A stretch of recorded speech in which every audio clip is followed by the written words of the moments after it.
निर्देशांक ज्यामिति।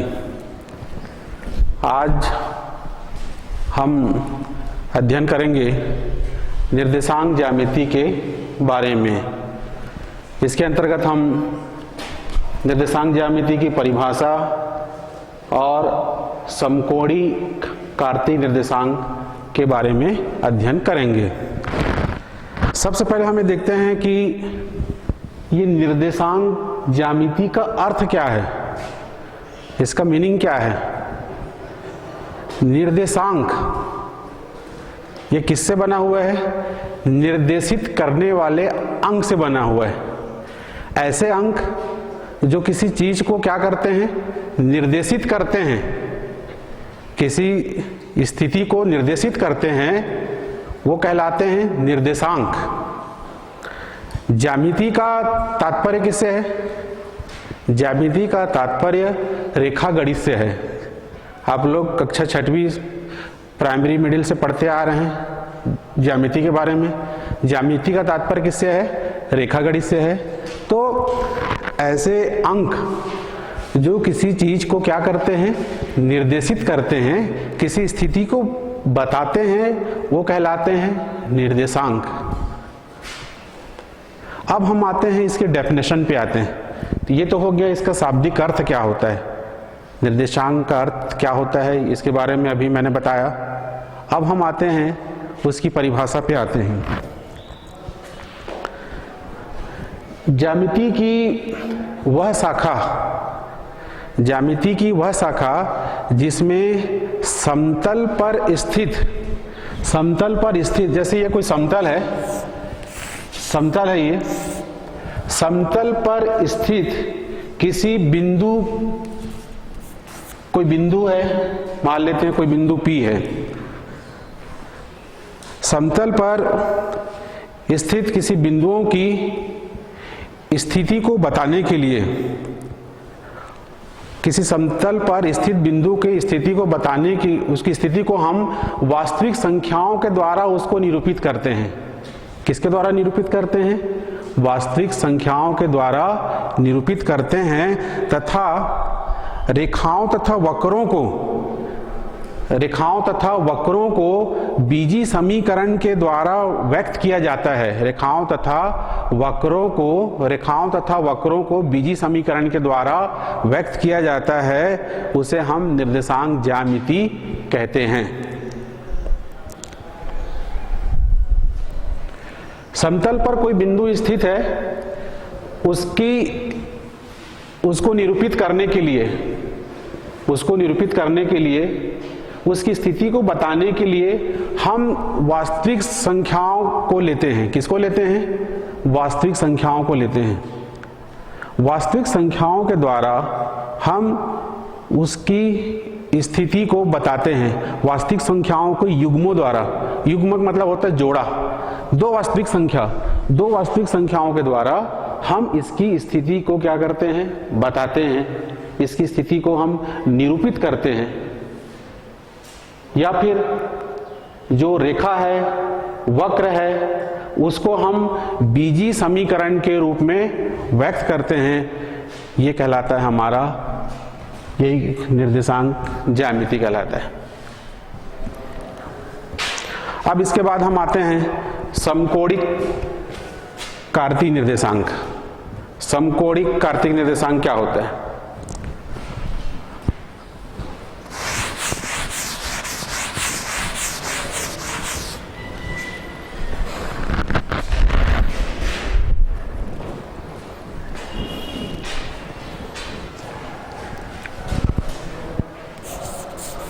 समकोणिक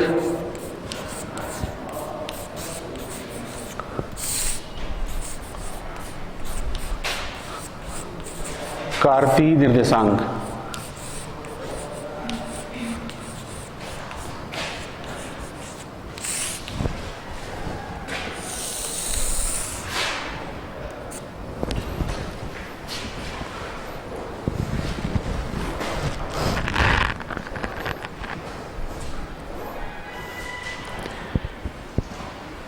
इसके अंतर्गत समकोणिक कार्तीय निर्देशांक के अंतर्गत हम समतल पर स्थित किसी बिंदु की स्थिति को सरलतम रूप में बताते हैं।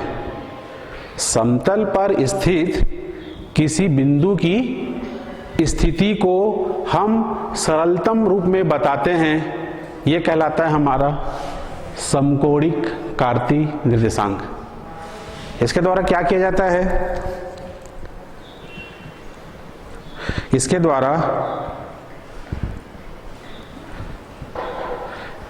द्वारा समतल पर स्थित किसी बिंदु की स्थिति का हम पता लगाते हैं, उसकी स्थिति को हम बताते हैं।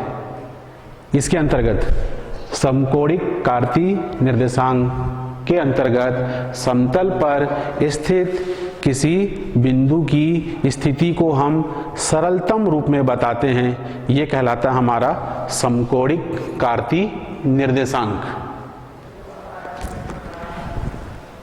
तो देखिए यहां पे क्या होता है,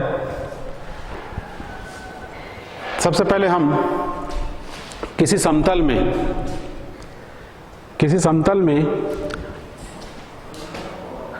सबसे पहले हम एक आड़ी लाइन खींचते हैं।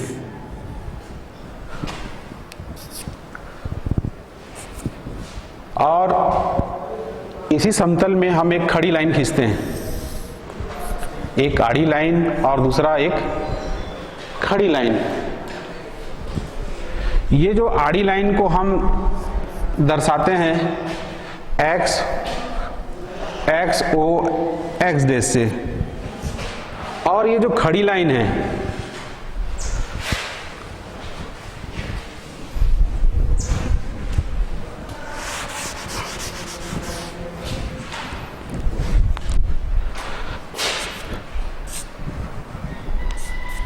ये जो खड़ी लाइन है इसको हम दर्शाते हैं वाई ओ वाई डैश से। आड़ी लाइन, ये जो आड़ी लाइन को हमने दर्शाया एक्स ओ एक्स डैश से, और ये जो खड़ी लाइन है इसको हमने दर्शाया वाई ओ वाई डैश से। तो ये दोनों का जो कटान बिंदु होता है, दोनों जहां पे एक दूसरे को कट कर रहे हैं, इसको हम मूल बिंदु कहते हैं। इसे हम क्या कहते हैं? मूल बिंदु कहते हैं। और इसको हम ओ से व्यक्त करते हैं। किससे व्यक्त करते हैं? ओ से व्यक्त करते हैं। और ये जो आड़ी लाइन है, ये जो आड़ी लाइन है इसको हम एक्स अक्ष कहते हैं। इसको हम क्या कहते हैं? एक्स अक्ष कहते हैं। ये आड़ी लाइन को हम एक्स अक्ष कहते हैं, और ये जो खड़ी लाइन है इसको हम वाई अक्ष कहते हैं। इस प्रकार से देखते हैं कि ये जो पूरा जो समतल है ये चार भागों में बट जाता है। ये पहला भाग, इस दूसरा, ये तीसरा और ये चौथा भाग। ये जो इसको हम क्या कहते हैं? एक्स अक्ष। ये आड़ी लाइन हमारा कहलाता है एक्स अक्ष, और ये जो खड़ी लाइन है ये हमारा कहलाता है वाई अक्ष कहलाता है। अब यहां पे इस एक्स अक्ष को हम भुजाक्ष के नाम से भी जानते हैं। इसको हम भुजाक्ष के नाम से भी जानते हैं। एक्स अक्ष को हम भुजाक्ष के नाम से भी जानते हैं, या इसको एक्स अक्ष। और ये जो वाई अक्ष है इसको हम कोटि अक्ष भी कहते हैं। इसको हम क्या कहते हैं? कोटि अक्ष। वाई अक्ष भी कहते हैं, और साथ में इसका दूसरा नाम क्या है? कोटि अक्ष। वैसे हम सामान्य तौर पे इसको एक्स अक्ष और इसको क्या कहते हैं? वाई अक्ष कहते हैं, लेकिन इसका नाम भुजाक्ष अक्ष और इसका नाम क्या है? वाई अक्ष का नाम क्या है? कोटि अक्ष है। अब देखिए, इस समतल पर मान लेते हैं कि ये जो पहला जो भाग है ये पूरा चार भाग में बढ़ गया। ये चार भाग में जो बढ़ गया, तो ये जो पहला भाग जो होता है, एक चार हिस्सा का जो एक 4 टुकड़ा में बांट दिए, 4 टुकड़ा में उसको बांट दिए, तो उसका जो एक हिस्सा है वो चतुर्थांश कहलाता है। जो एक हिस्सा क्या कहलाता है? चतुर्थांश। तो इसको हम पहला चतुर्थांश लेते हैं। ये पहला चतुर्थांश, ये दूसरा, ये तीसरा और ये चौथा। यहाँ पे एक चीज आपको और यहाँ पे जानना है कि एक्स अक्ष, ये जो दाहिने तरफ जो होता है, ये एक्स अक्ष का धनात्मक दिशा होता है। ये जो होता है एक्स अक्ष का धनात्मक दिशा होता है। और ये जो बाईं तरफ, मूल बिंदु की जो बाईं तरफ, ये एक्स अक्ष का ऋणात्मक दिशा होता है। और ये मूल बिंदु से ऊपर की ओर ये वाई अक्ष का धनात्मक दिशा, और ये मूल बिंदु से ये जो नीचे, ये क्या होता है? वाई अक्ष का ऋणात्मक दिशा होता है। ये एक्स अक्ष का धनात्मक दिशा, ये वाई अक्ष का धनात्मक दिशा, ये एक्स अक्ष का ऋणात्मक दिशा, और ये वाई अक्ष का ऋणात्मक दिशा। ये हमारा पहला चतुर्थांश, ये पहला चतुर्थांश, ये दूसरा चतुर्थांश, ये तीसरा चतुर्थांश, और ये चौथा चतुर्थांश होता है। मान लेते हैं कि इस समतल में कोई बिंदु P है, कोई बिंदु P है।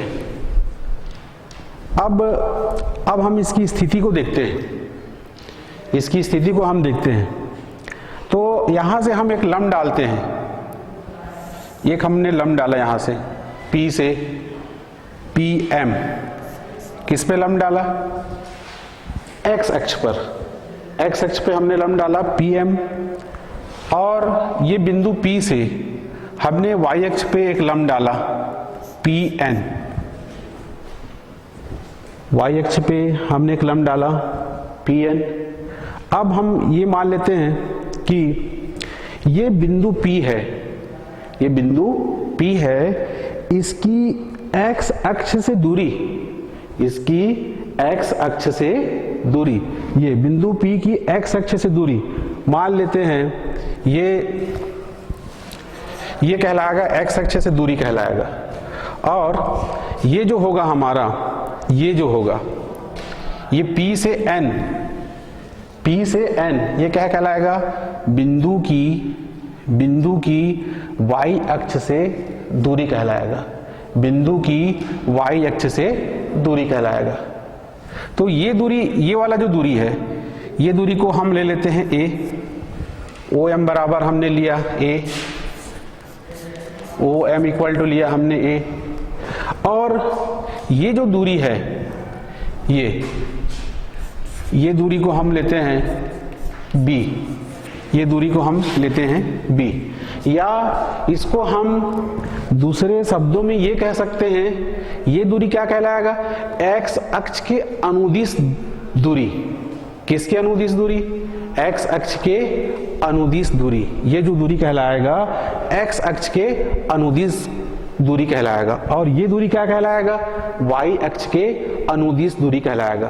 तो ये जो बिंदु है, ये बिंदु P है, इसकी स्थिति को बताने के लिए पहले हम क्या करते हैं, एक छोटा कोष्ठक में हम पहले एक्स अक्ष के अनुदिश दूरी को पहले लिखते हैं। ये लिखें A, एक्स अक्ष के अनुदिश दूरी को हम पहले लिखते हैं। उसके बाद ये दूरी किसके अनुदिश है? किसके दिशा में है? वाई अक्ष की दिशा में है। किसकी दिशा में है? वाई अक्ष की दिशा में है। तो ये वाई अक्ष के अनुदिश दूरी है, ये है B। ये क्या है? B है। या इसको आप एक्स वाई भी ले सकते हैं, इसको एक्स और वाई भी इसको ले सकते हैं। इसको हम एक्स या वाई ले लिए, ये भी ले सकते हैं। तो ये हो गया हमारा एक्स अक्ष के अनुदिश जो दूरी हो गया A, और वाई अक्ष के अनुदिश दूरी ये हो गया B। x अक्ष के अनुदिश जो दूरी होती है उसे हम भुज कहते हैं, उसे हम भुज कहते हैं। और y अक्ष के अनुदिश, y अक्ष के अनुदिश जो दूरी होती है उसे हम कोटि कहते हैं, उसे हम क्या कहते हैं? कोटि। पहले हम भुज को लिखते हैं, पहले हम किसको लिखते हैं? भुज को लिखते हैं, उसके पश्चात हम किसको लिखते हैं? कोटि को लिखते हैं। और ये दोनों मान क्या बता रहे हैं? बिंदु P की स्थिति को बता रहे हैं। क्या बता रहे हैं? बिंदु P की स्थिति को बता रहे हैं कि बिंदु P x अक्ष के अनुदिश कितने दूरी में है और y अक्ष के अनुदिश कितने दूरी में है, ये बता रहे हैं। तो x अक्ष का अनुदिश a दूरी में और y अक्ष का अनुदिश b दूरी में है। तो ये पूरा मिलके ये दोनों, ये इनका जो जोड़ा है, ये मानों का जो जोड़ा है, ये कहलाता है निर्देशांक कहलाता है। ये क्या कहलाता है? निर्देशांक। किसका निर्देशांक कहलाएगा?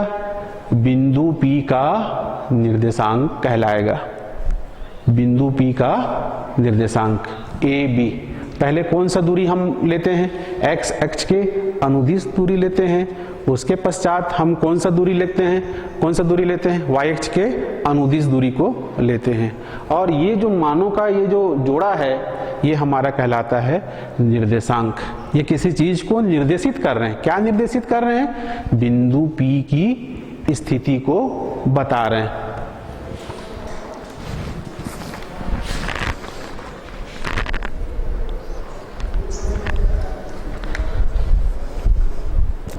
और ये जो पहला मान है, ये हमारा कहलाता है x निर्देशांक, और दूसरा जो है वो y निर्देशांक। पहला जो है x निर्देशांक और दूसरा जो है y निर्देशांक कहलाता है। अब इसका निर्देशांकों का निरूपण, निर्देशांकों के निरूपण के बारे में जैसे मैंने अभी बता चुका कि एक छोटे कोष्टक में हम लिखते हैं निर्देशांकों को। किसके अंदर लिखते हैं? एक छोटे कोष्टक के अंदर हम लिखते हैं। छोटे कोष्टक में पहले क्या होता है? भुज को लिखा जाता है। भुज का मतलब क्या है? x निर्देशांक। और उसके बाद हम y निर्देशांक को लेते हैं, मतलब उसके बाद हम क्या लेते हैं? कोटि को लेते हैं। ये कहलाता है हमारा इसको निर्देशांक कहते हैं। बिंदु P का क्या कहलाएगा? ये निर्देशांक। x निर्देशांक ये हो गया, और ये कहलाएगा इसका y निर्देशांक।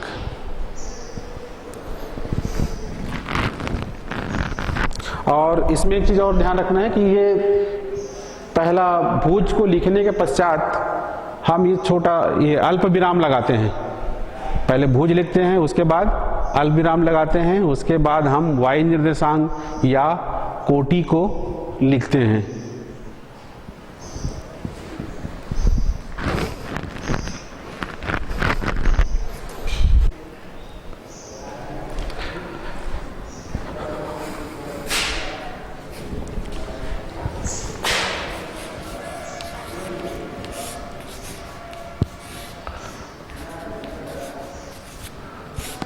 मूल बिंदु के निर्देशांक।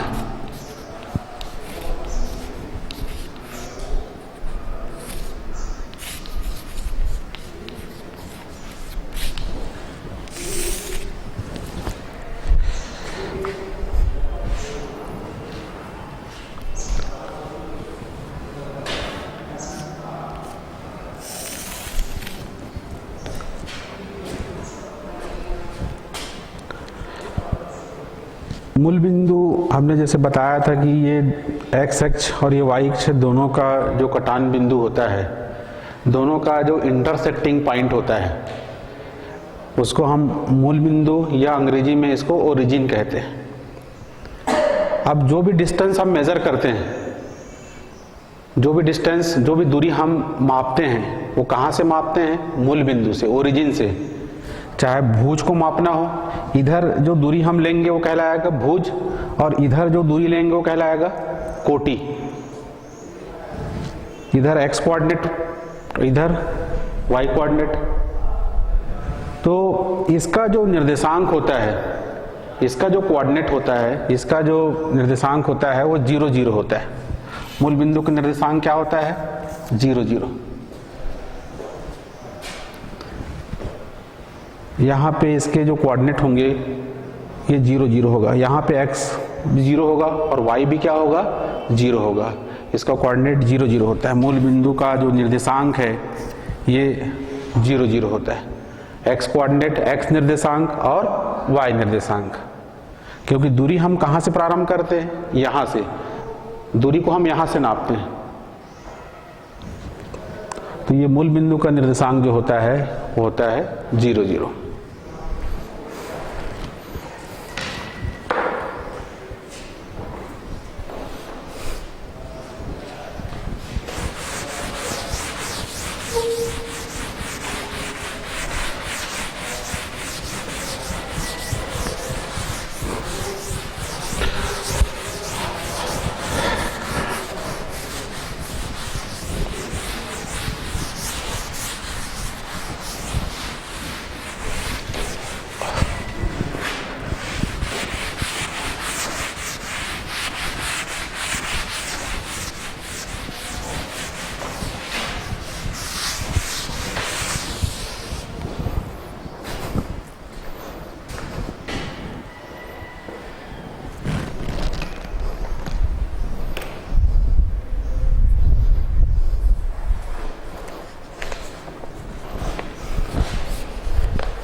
चतुर्थांश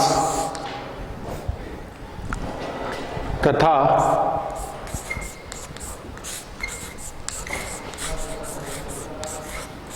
विभिन्न चतुर्थांशों में विभिन्न चतुर्थांशों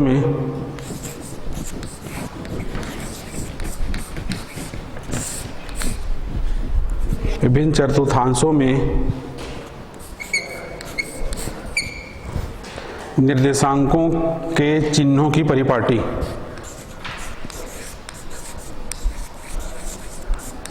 निर्देशांकों के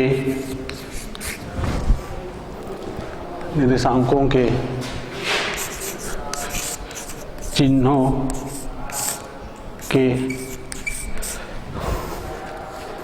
परिपाटी। चिन्हों की परिपाटी।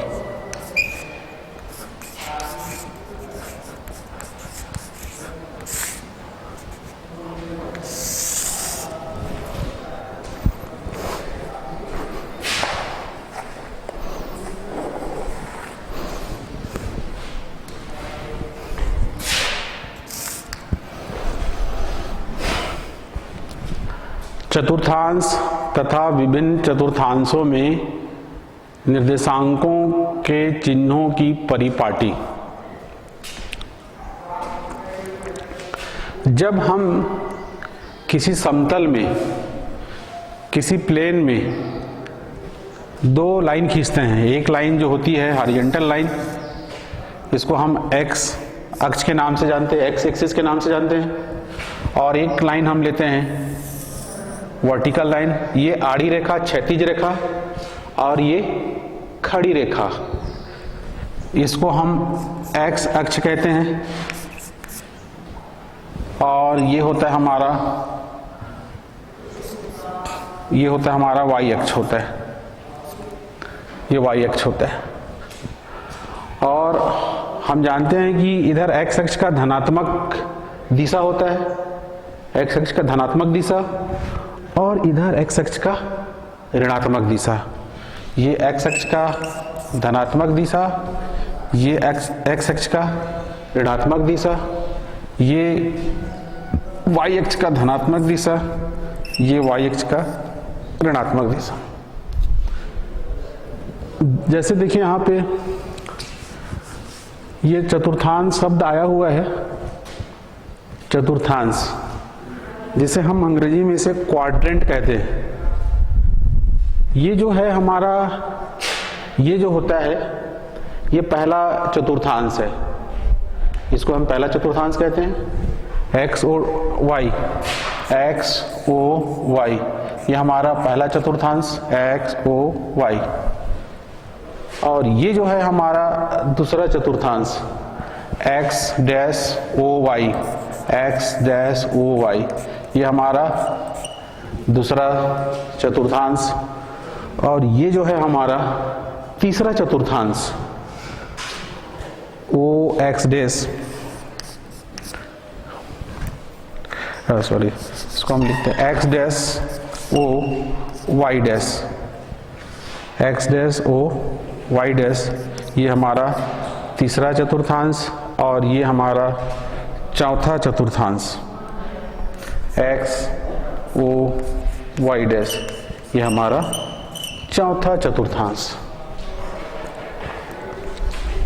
तो जैसे कि अभी कुछ देर पहले मैंने बताया था चतुर्थांश क्या होता है। जब हम किसी समतल को 4 बराबर भागों में बांटते हैं, ये देखो ये पूरा समतल, ये पूरा समतल,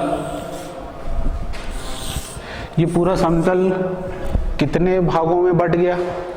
4 बराबर भागों में बट गया। उसमें से जो एक भाग है, उसमें से जो एक भाग है उसे हम चतुर्थांश कहते हैं, उसको हम चतुर्थांश कहते हैं, या अंग्रेजी में उसे क्वाड्रेंट कहा जाता है। इसको हम पहले चतुर्थांश लेते हैं। ये देखिए एक्स अक्ष का जो ऊपर वाला भाग से, इसको यहां से हम स्टार्ट करते हैं। ये प्रथम चतुर्थांश, ये द्वितीय चतुर्थांश, ये तृतीय चतुर्थांश और ये चतुर्थ चतुर्थांश। अब यहाँ पे चिन्हों को हमको ध्यान देना है। यहाँ पे इसके पहले हमने ये अध्ययन किया कि किसी बिंदु की स्थिति को बताने के लिए समतल में किसी बिंदु की स्थिति को बताने के लिए हमें 2 निर्देशांकों की आवश्यकता होती है। एक होता है x निर्देशांक और दूसरा होता है y निर्देशांक। वो दोनों मिलके वो बिंदु का निर्देशांक बनते हैं। तो यहाँ पे देखिए पहले चतुर्थांश में कोई बिंदु है, तो पहले हम जब निर्देशांक में हम पहले कौन सा निर्देशांक को लिखते हैं? x निर्देशांक को छोटे कोष्ठक में हम उसको प्रदर्शित करते हैं। पहले हम x निर्देशांक को लिखते हैं, फिर अर्धविराम का चिन्ह लगाते हैं, फिर किसको लिखते हैं? y निर्देशांक को।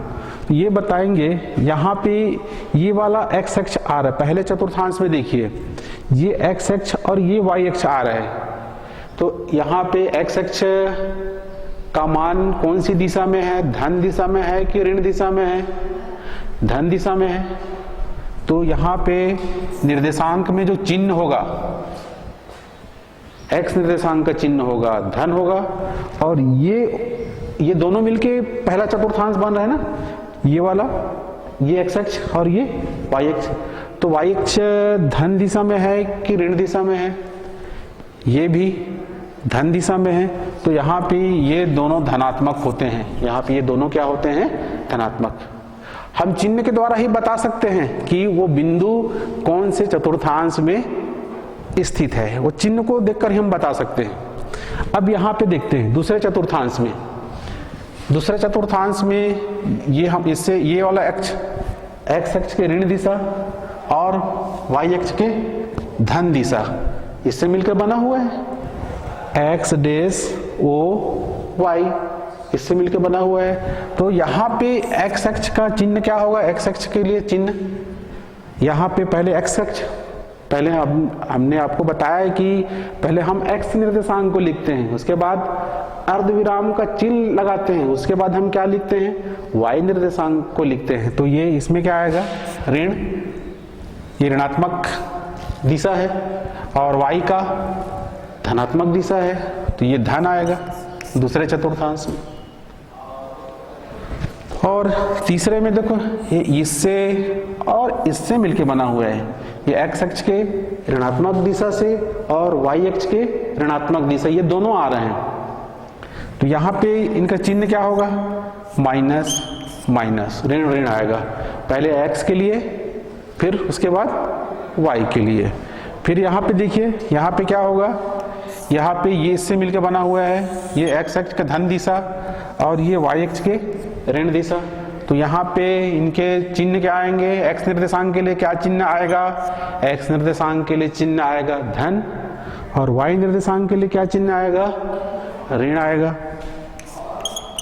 y निर्देशांक के लिए।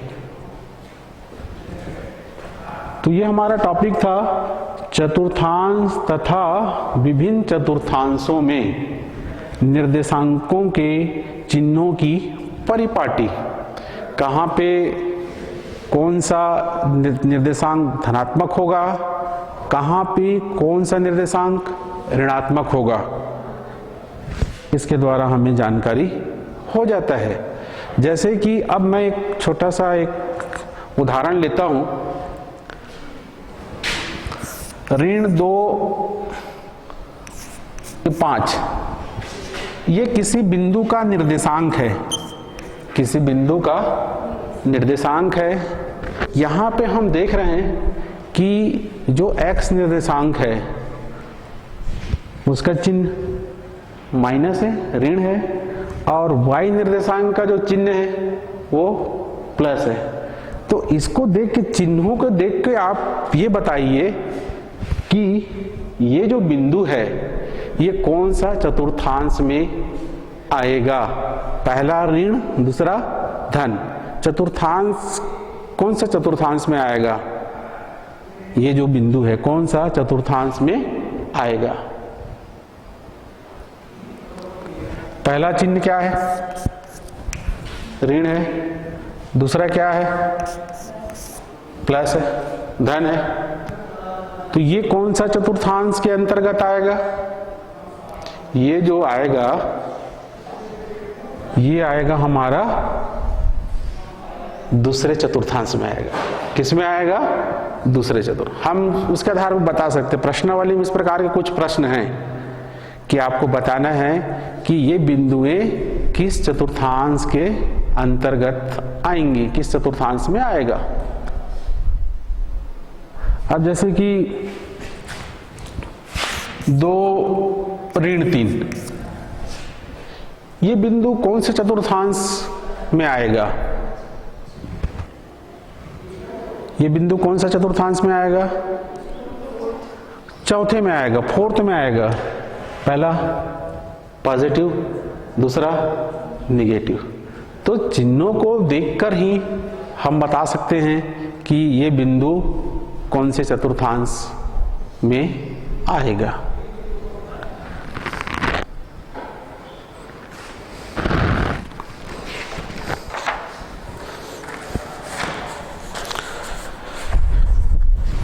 तो ये हो गया चिन्हों की परिपाटी, कहाँ कहाँ पे कौन धनात्मक होता है, कौन निर्देशांक ऋणात्मक होता है। अब इसके बाद हम देखते हैं बिंदुओं का आलेखन। 9th क्लास में आप लोग एक ग्राफ प्लॉट करना सीखा होगा, बिंदुओं को कैसे हम ग्राफ पेपर में उसको दर्शाते हैं। ये देखिए,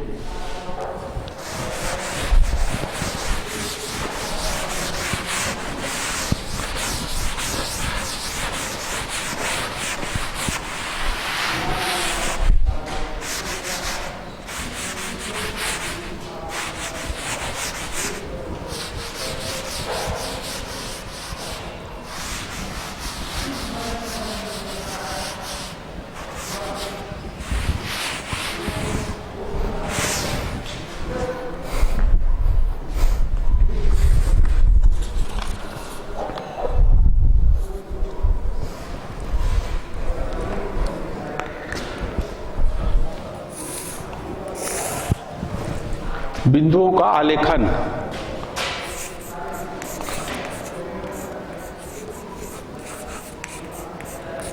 बिंदुओं का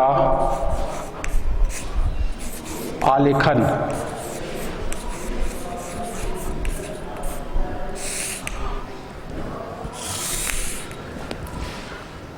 किसी बिंदु को ग्राफ पेपर में दर्शाना कि उसकी स्थिति कहाँ पे होगी, उसकी स्थिति कहाँ पे होगी।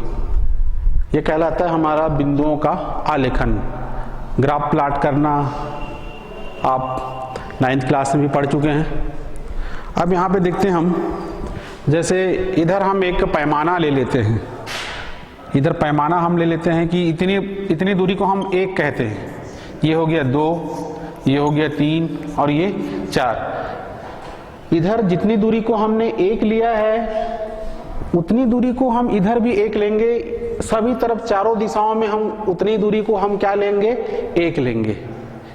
1 उतना डिस्टेंस को हम 1 मान रहे हैं। चाहे आप 1 सेंटीमीटर, वो ग्राफ प्लॉट में, ग्राफ पेपर में रहता है, वो खाने बने होते हैं। अब यहाँ पे देखिए, ये अभी तो हम अंदाज से ले रहे हैं। ये हो गया हमारा ऋण 1, ऋण 2, ऋण 3, इस तरीके से आगे बढ़ा सकते हैं। और ये हो जाएगा हमारा धन 1, धन 2, धन 3, धन 4। इधर ऋण 1, ऋण 2, ऋण 3, ऋण 4। अब जैसे कि हमारे पास कोई बिंदु है 2, 3, ये कौन सा चतुर्थांश के अंतर्गत आएगा? ये जो आएगा दोनों धनात्मक हैं, पहले चतुर्थांश में आएगा। अब देखिए x निर्देशांक क्या है, 2 है।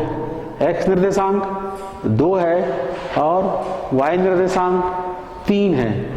अब हम x के अनुदिश, x अक्ष के अनुदिश 2 दूरी चलेंगे, 1 और ये 2, ये 2 दूरी चले। अब y अक्ष के अनुदिश, y अक्ष के अनुदिश कितना दूरी, 3 दूरी। y अक्ष की ओर, y अक्ष की ओर 3 दूरी। तो अब यहां से आगे बढ़िए आप, 1, 2 और ये 3 यहां पे आएगा, ये बिंदु यहां पे आएगा, यहां पे आएगा। तो ये होगा हमारा, ये जो बिंदु दी गई है 2, 3, ये निर्देशांक है किसी बिंदु का, उसको हमको ग्राफ पेपर में शो करना है कि उसकी स्थिति कहाँ पे आएगी। तो ये होगा, इसकी स्थिति यहाँ पे आ रही, ये हो गया, इसको हम ऐसे मिला सकते हैं, इसको यहाँ से इधर, ये दूरी 2 हो गया और ये दूरी क्या हो गया, 3 हो गया। इस प्रकार से हम किसी भी बिंदु को हम ग्राफ पेपर में दर्शा सकते हैं, उसको हम ग्राफ प्लॉट कर सकते हैं, ग्राफ में उसको हम दर्शा सकते हैं। अब एक आध माइनस वाला भी लेते हैं। ऋण 2,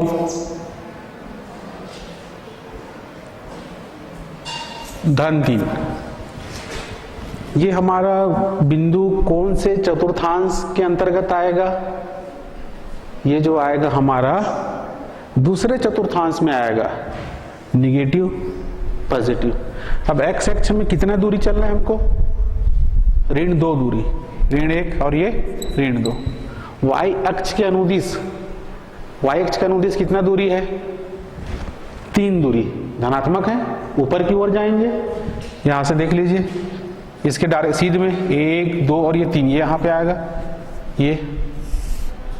ये जो पॉइंट होगा, ये बिंदु, ये इसके लिए है, किसके लिए, -2, 3 के लिए। तो इस प्रकार से हम किसी भी बिंदु को ग्राफ पेपर में दर्शा सकते हैं कि उसका स्थिति कहाँ पे आ रहा है। ये कहलाता हमारा बिंदुओं का आलेखन। और कुछ उदाहरण कुछ और आप लेके इसको कर सकते हैं। और इसी के साथ आज का यह कक्षा समाप्त होता है। आप सभी को धन्यवाद।